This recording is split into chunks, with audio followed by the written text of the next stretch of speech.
A riječki laboristi osvrnuli su se danas na likvidnost tvrtki u vlasništvu grada Rijeke, ali i pedagoški standard u riječkim vrtićima koji nije u skladu sa zakonom. Društva iz vlasništva grada Rijeke ne posluju pozitivno. Nalazi to državne revizije iz 2011. godine. Došli smo do zaključka da zapravo kada bi Rijeka Sport iskazivao tečajne razlike, on bi ostvario gubitak od 8 milijuna kuna. Grad Rijeka u 100% vlasništvu ima 3 firme: Rijeka Promet, Rijeka Sport i KD Kozala.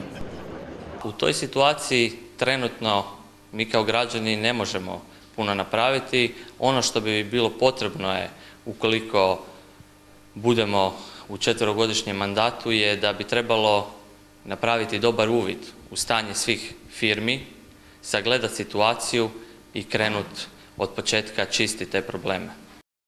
Problemi su se otkrili i u dječjim vrtićima Rijeka, čiji je pedagoški standard zastario.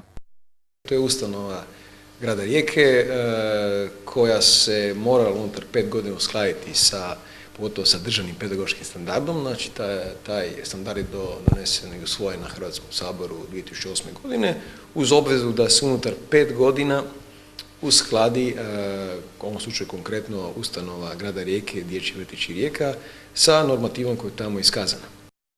Usklađivanje zakona sa postojećim stanjem mogao bi rezultirati još manjim brojem mjesta za najmlađe Riječane. Već sada imamo veliki problem sa deficitom raspoloživih mjesta u vrtićima. Ukoliko se uskladimo, a vjerujem da se vodi o tome računa, onda ćemo imati dodatno nekoliko stotina raspoloživih mjesta manje uz ono već postojeći deficit nego u takvoj situaciji. Tako da jednostavno pitanje prema gradskoj upravi što se učinilo po pitanju usklađivanja. Usklađivanje bi se moralo napraviti do isteka ove godine.